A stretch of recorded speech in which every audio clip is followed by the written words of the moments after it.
At 4:13 a.m., standard maritime frequencies across the Pacific went silent and were immediately replaced by a rhythmic static. Sailors on watch reported a voice broadcasting a loop of coordinates pointing to a patch of empty water.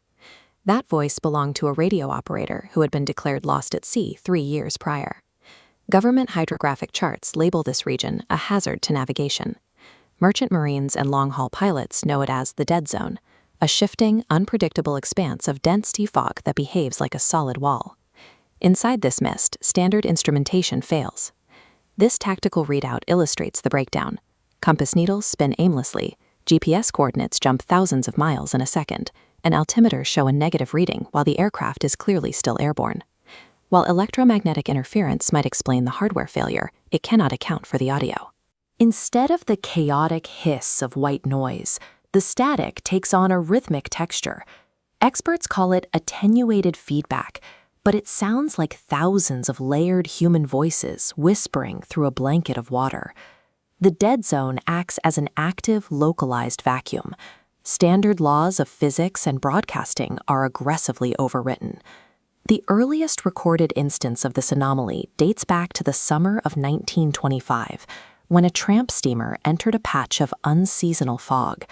After 12 hours of silence, the wireless operator began tapping out a broken Morse code cipher. It described a city visible on the seafloor and a crew preparing to drop anchor. The ship was never seen again.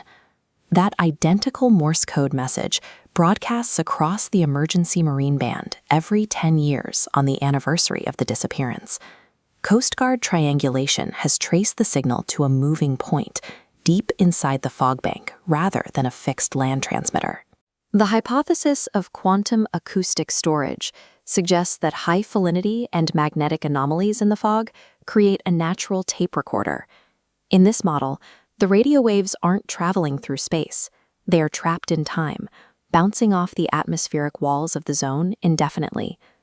This theory allows authorities to classify the dead zone as a passive, natural phenomenon. Under this framework, the voices are merely harmless echoes of high-energy emotional frequencies trapped in a loop. In 1978, a modern twin-engine turboprop cargo flight ran directly into a bank of sea fog that rose to 20,000 feet in minutes. Air traffic control logs show a rapid descent into confusion for Captain Arthur Vance, a veteran pilot with 12,000 hours in the air. Vance reported losing the visual horizon and suffering major instrument failure. He claimed the engines had stopped entirely, yet the plane remained airborne, drifting through the mist while his landing lights reflected uselessly off the fog. Final audio artifacts from the cockpit include Vance describing lights moving in pairs through the fog and the sound of someone knocking on the windshield. His final words were a whisper. "They aren't looking for us. They're waiting for us. We're stepping down now." No debris or oil slick was ever found. 2 days later, a ham radio operator in Oregon intercepted a transmission on Flight 804's exact frequency. It was Vance's voice, repeating his final message as a warning. Analysts used this repeating broadcast to reinforce the echo chamber theory. They viewed the signal as another trapped recording, an assumption that masked the active nature of the threat. In 1994, the research vessel Oceanus was mapping the seafloor near the edge of the zone using advanced acoustic mapping gear. While inside a sudden fog bank, communications officer Sarah Lynn picked up a monotone voice reading names and dates on the shortwave radio. Believing it was a rogue number station, Lynn broke protocol and asked the voice to identify its vessel. The transmission stopped. After a period of total silence, the voice spoke directly to Lynn. It recited her childhood home address and the exact date of her grandfather's death. It claimed the water was cold, but the fog was warm, telling Lynn to stop looking for the hole. The crew had already moved inside. After the Oceanus fled the fog, the crew inspected their radio equipment. They found the transceivers completely disconnected. The copper power cables had been cleanly melted through hours before the conversation took place.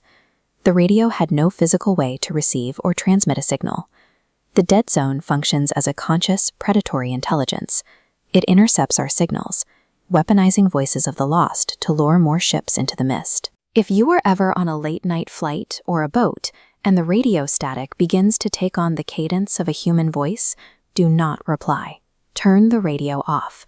A classified 1962 military submarine mission discovered what lies on the ocean floor inside the zone, and the findings explain why the government keeps these coordinates sealed. Drop a comment if you want a breakdown of that mission in the next video, and tap the screen now to see what happened to the crew that tried to map the edge of the world.